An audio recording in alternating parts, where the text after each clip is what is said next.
Welcome back बच्चों, आप सभी का स्वागत है आपके अपने यूट्यूब चैनल मिनी कोचिंग में। आज हम करेंगे क्लास 10th की हिंदी। इस वीडियो में हम करने वाले हैं कुछ मोस्ट इंपॉर्टेंट क्वेश्चन जो आपके बोर्ड एग्जाम्स के लिए बहुत ज़्यादा इंपॉर्टेंट है। अगर आपने अभी तक हमारे वीडियो को लाइक नहीं किया तो लाइक करें, शेयर करें और आपके अपने चैनल मिनी कोचिंग को सब्सक्राइब करना ना भूलें। चलिए बच्चों शुरू करते हैं। मैं आपको वही क्वेश्चन करवाऊंगी जो कि आपके एग्ज़ाम के लिए बहुत ज़्यादा इंपॉर्टेंट है। इस बार आपके सिलेबस में से कुछ चैप्टर डिलीट हो गए तो हम उनके क्वेश्चंस को इग्नोर करेंगे। तो आपका जो पहला क्वेश्चन है वो है लखनवी अंदाज पाठ के आधार पर बताइए कि लेखक ने सेकंड क्लास का टिकट क्यों खरीदा। तो आपको बताना है पाठ के आधार पर कि लेखक ने सेकंड क्लास का टिकट क्यों खरीदा। लेखक ने सेकंड क्लास का टिकट इसलिए खरीदा क्योंकि जो लेखक था वो अपनी कहानी लिखने के लिए कुछ पात्र सोचना चाहता था, वो प्रकृति का नज़ारा लेना चाहता था और कुछ देर वो शांति से बैठना चाहता था। प्रश्न संख्या 2, यदि लेखक ने खीरा खा लिया होता तो क्या नवाब साहब भी खीरा खा लेते। लखनवी अंदाज पाठ के आधार पर तर्क सहित स्पष्ट कीजिए। तर्क सहित स्पष्ट करने का मेरा मतलब ये है कि जब भी आप तर्क देते, अगर आप हाँ बोलते तो आप इसके लिए भी तर्क देंगे, अगर आप ना बोलते तो आप इसके लिए भी तर्क देंगे। तो मेरे हिसाब से अगर लेखक ने खीरा खा लिया होता तो नवाब साहब भी खीरा खा लेते, तो आप हाँ लिखेंगे। क्योंकि नवाब साहब को ये लग रहा था कि अगर ये साधारण आदमी या लेखक, जब मैं बार बार आग्रह इनसे कर रहा हूँ कि आप खीरा खा लें और ये खीरा नहीं खा रहे और इनके सामने होते हुए मैं खीरा कैसे खा सकता हूँ, इस तरह से तो मेरी तौहीन हो जाएगी। दूसरी बात ये कि जो लेखक ने नवाब साहब ने खीरा खाने के लिए ही खरीदा होगा, इसलिए उन्होंने वो खरीदा और वो खाते। तो यहाँ पर आप लिखेंगे हाँ, अगर लेखक ने खीरा खा लिया होता तो नवाब साहब भी खीरा खा लेते। अब है आपका पॉइंट 2, जिसका प्रश्न संख्या का, यदि उत्साह कविता का को कोई और अन्य शीर्षक देना हो तो आप क्या शीर्षक देना चाहेंगे और वो शीर्षक आप क्यों देना चाहेंगे। तो आपको बताना है कि आप क्या शीर्षक देंगे। ये आपको बताना है उत्साह कविता के लिए। तो आप उत्साह कविता के लिए क्या शीर्षक देंगे। उत्साह कविता के लिए हम ये शीर्षक देंगे, उत्साह कविता में ना बच्चों सारी बात की गई है बादल की, क्रांति दूत की, बादल गीत की, इस तरह की क्रांति की बात की गई है। तो आप इसको देना सकते हो, बादल राग दे सकते हो इसका शीर्षक, या आप नव चेतना इसका शीर्षक दे सकते हो। क्योंकि इस पूरी कविता का जो मूल भाव है, जो संदेश है, वो क्या है, एक सटीक है, क्योंकि इसमें सब उत्साह की बात होती है। तो आप बादल राग, सारे बादलों की बात की गई, तो बादल राग, बादल चेतन, नव चेतन, आप इस तरह से कह सकते हो। प्रश्न संख्या ख, अट नहीं रही कविता के आधार पर लिखिए कि फागुन का व्यक्ति के मन मस्तिष्क पर क्या प्रभाव पड़ता है। जो फागुन का जो महीना होता है वो बहुत सुंदर होता है, बहुत आकर्षित होता है, ठीक है। प्रकृति का सौंदर्य मन में समा लेना चाहता है, इतना सुंदर होता है। और व्यक्ति का जो मन है वो आनंद और प्रफुल्लास, यानी कि कैसे बोले, प्रशंसा से भर जाता है, व्यक्ति बहुत खुश होता है। ये कन्यादान आपके पाठ से इस पर डिलीट हो चुका है तो वो नहीं आएगा। अब है आपका माता का आंचल पाठ में वर्णित खेल खिलौनों की दुनिया वर्तमान खिलौनों की दुनिया से बेहतर थी, क्यों।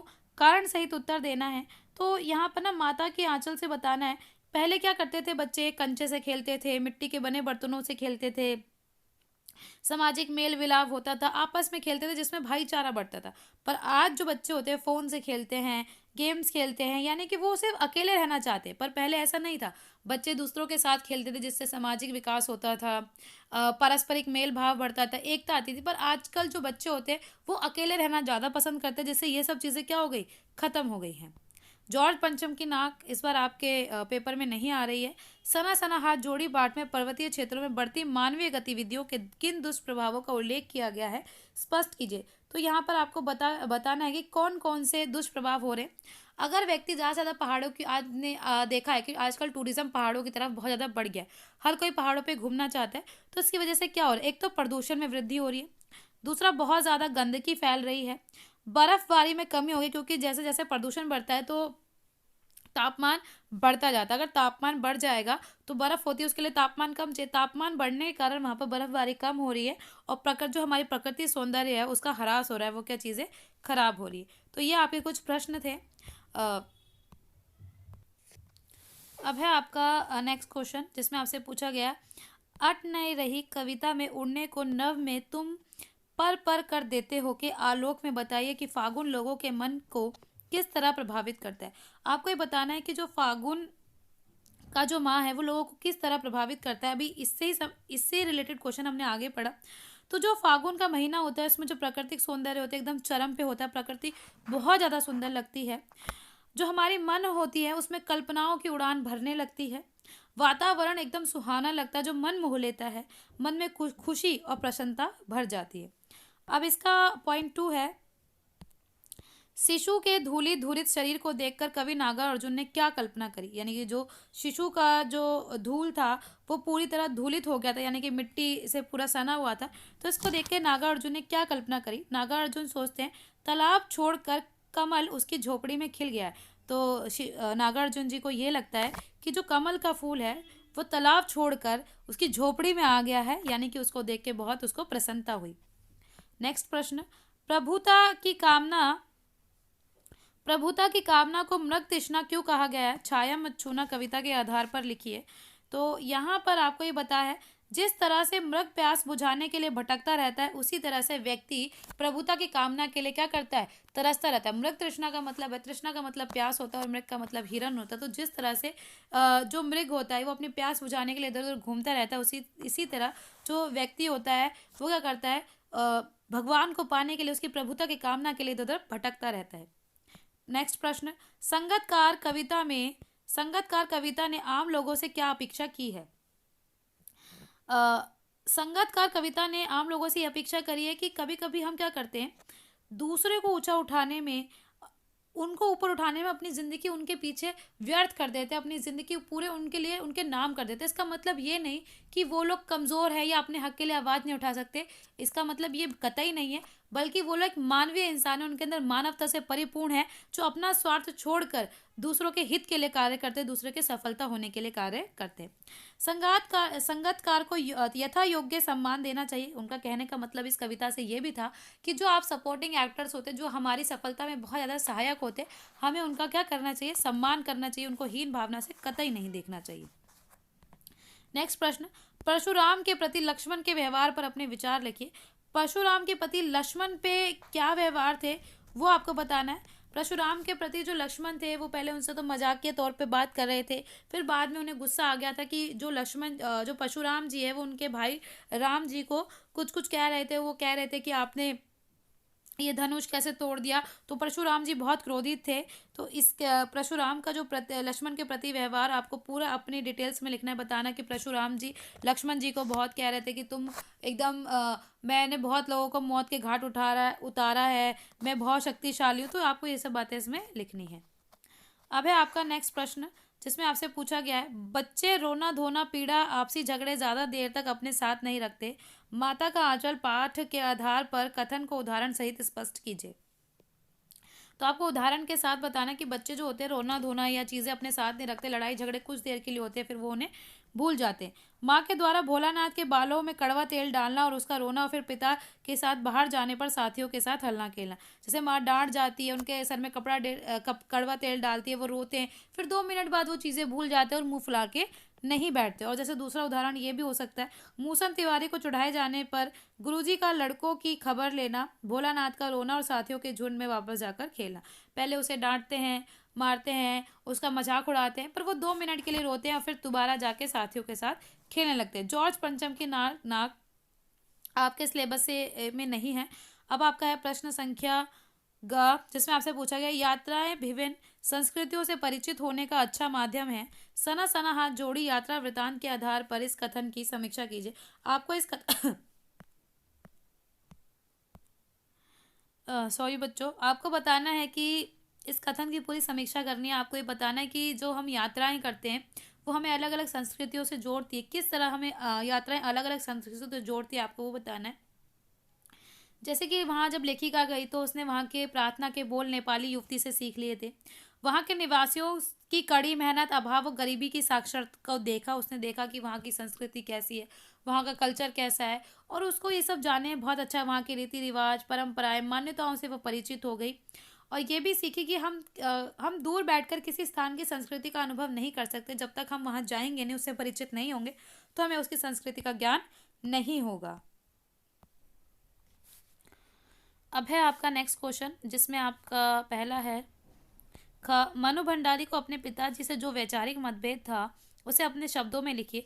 तो आपको बताना है कि जो मन्नू भंडारी है उसका अपने पिताजी से जो वैचारिक मतलब जो सोच नहीं मिलती थी, वो आपको उसे अपने शब्दों में बतानी है।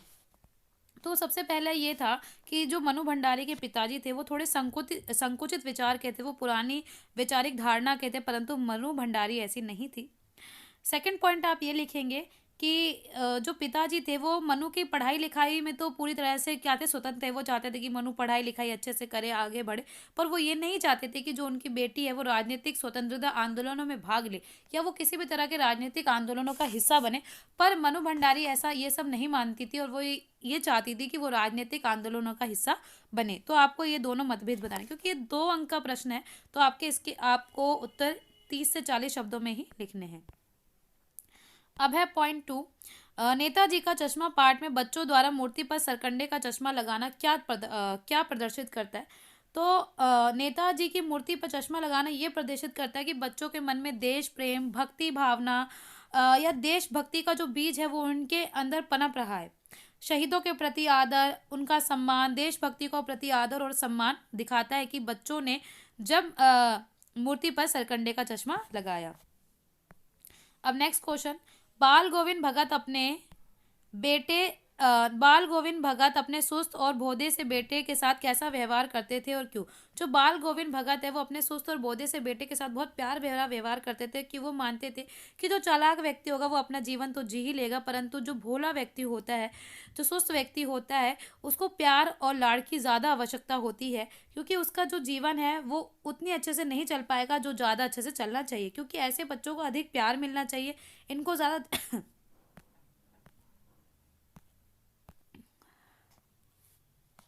संगतकार की मनुष्यता किसे कहा गया है, वह मनुष्यता कैसे बनाए रख सकता है? तो आपको ये बताना है संगतकार की मनुष्यता किसे कहा गया है और वो किसे कैसे बनाए रख सकता है। जो संगतकार है वो मुख्य स्वर के गायक से अपना स्वर ऊंचा नहीं रखता, यानी कहने का मतलब है जो लीड हीरो होता है वो उससे आगे नहीं उठता, वो हमेशा उसके पीछे रखता है और वो उसको ऊपर उठाए बनाए रखने के लिए हर भरसक प्रयास करता है, ताकि वो सफलता का जो ऊंचाई है उस शिखर को पा सके। अट नहीं रही कविता के आधार पर बसंत ऋतु की शोभा का वर्णन कीजिए, कि अट नहीं रही कविता की बसंत ऋतु कैसे दिखती है? बसंत ऋतु बहुत सुंदर लगती है, हर जगह हरियाली छाई रहती है, हमारा मन जो होता है प्रफुल्लित हो जाता है, रंग बिरंगे फूल खिले रहते हैं, जगह जगह पर सुगंधित वातावरण होता है और कण कण में सुंदरता समाई होती है। नेक्स्ट प्रश्न जिसमें आपसे पूछा गया है, परशुराम ने अपनी किन विशेषताओं के उल्लेख के द्वारा लक्ष्मण जी को डराने का प्रयास किया? तो आपको बताना है किस तरह से लक्ष्मण को डराने का प्रयास किया। तो वो अपने फारसे का बार बार उनको भय दिखाते हैं, वो ये बताते हैं कि मैं अत्यंत क्रोधी हूँ, मैं बाल ब्रह्मचारी हूँ, मैं क्षेत्रीय कुल का द्रोही हूँ, यानी कि मैंने बहुत सारे क्षत्रियों को मौत के घाट उतारा है। बार बार अपना फरसा दिखा के उनको आगे की ओर दिखा के उनको डराने की प्रयास करते हैं। आपकी दृष्टि से कन्या के साथ दान की बात, ये तो आपका आ ही नहीं रहा, क्योंकि कन्यादान इस पर आपके सिलेबस से आउट है। कवि ने शिशु की मुस्कान को दंत्रित मुस्कान क्यों कहा है? कवि के मन में उस पर मुस्कान का क्या प्रभाव पड़ा? दंत्रित मुस्कान वो होती है, आपने देखा है छोटे छोटे बच्चे होते हैं, उनमें उनके दांत एक आए होते हैं, एक नहीं आए होते हैं, और एक छोटे टेढ़े मेढ़े होते हैं, एक दांत होता है उसके पीछे खाली होता है, फिर दूसरा दांत होता है, तो जो बच्चे हंसते तो बहुत ही प्रिय लगते हैं। तो जब कवि ऐसे बच्चों को देखते हैं, ऐसे शिशु को देखता है, तो उसका मन प्रफुल्लित हो जाता है, उसका मन गदगद हो जाता है वात्सल्य से, यानी कि एक जो माँ बाप का जो बच्चे के प्रति प्रेम होता है उसका जो मन वात्सल्य हो जाता है। कवि के मन में तरह तरह की भावनाएं उमड़ने लगती है। अब है आपका प्रश्न 11। तो प्रश्न 11 में आपसे पूछा गया है, जॉर्ज परचम की नाक आपके पाठ में नहीं आ रही है, और आपका फिर जो सेकंड प्रश्न है, सिक्किम की युवती सना सना हाथ जोड़ी से, सिक्किम की युवती में कथन में इंडियन हूँ से स्पष्ट है कि अपनी जाति धर्म क्षेत्र और संप्रदाय से अधिक महत्वपूर्ण राष्ट्र है। आप किस प्रकार राष्ट्र के प्रति अपने कर्तव्य निभाकर देश के प्रति अपना प्रेम प्रकट कर सकते हैं, ये बात आपको समझानी है। तो बच्चों देखो क्या होता है, जाति धर्म लिंग ये सब चीज़ें बाहरी चीज़ होती है। अगर आपसे पूछा जाए कि आप क्या हो, मैं इंडियन हूँ या मैं हिंदू, ये सबसे ज़्यादा बड़ी चीज़ होती है। तो आपको बताना है कि आप अपने राष्ट्र के प्रति कैसे प्रेम व्यक्त कर सकते हो, कैसे प्रकट कर सकते हो, आप खुद अपनी मर्जी से बताइए, ये आपका वैल्यू पॉइंट है। अगर कोई मुझसे पूछा जाएगा तो मैं ये बताऊंगी कि मैं अपने आसपास धर्म के नाम पे कभी किसी के साथ भेदभाव नहीं करूंगी, लिंग के नाम पे भेदभाव नहीं करूंगी, सभी को समान समझूंगी, आसपास प्रदूषण नहीं फैलाऊंगी, कूड़ा नहीं फैलाऊंगी, साफ सफाई रखूंगी, स्वच्छता रखूंगी। तो ये भी मेरे राष्ट्र के प्रति प्रेम व्यक्त करने का एक तरीका है। आई होप बच्चों आपको ये वीडियो पसंद आई। अगर आपको वीडियो पसंद आई तो वीडियो को लाइक करें और अपने दोस्तों के साथ शेयर करना ना भूलें, और आपके अपने चैनल मिनी कोचिंग को सब्सक्राइब जरूर करें।